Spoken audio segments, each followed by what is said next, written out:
Hi everyone! Thank you for watching.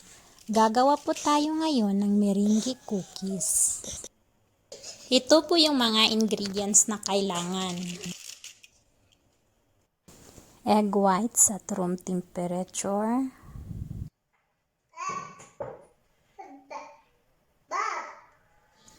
I-beat lang natin hanggang sa mag-frothy na yung texture.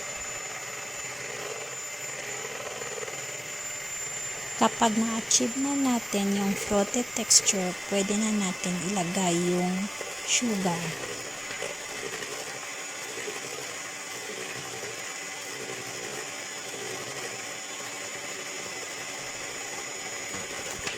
Next, ilagay naman natin yung cornstarch. More or less, after 5 minutes, ito na yung tamang texture ng meringue.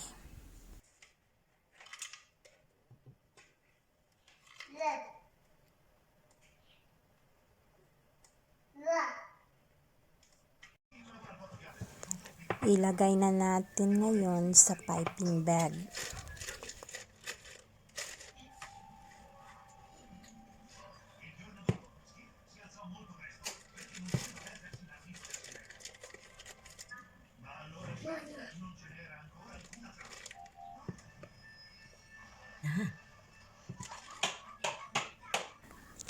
Pipe lang natin sa baking tray na may parchment paper.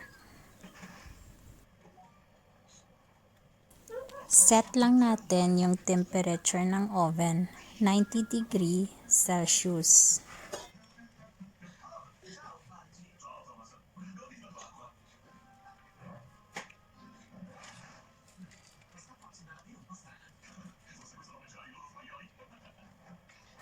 Hanggang sa susunod mga ka-CUCINATO, subscribe free lang po para sa iba pang mga recipes na isi-share ko.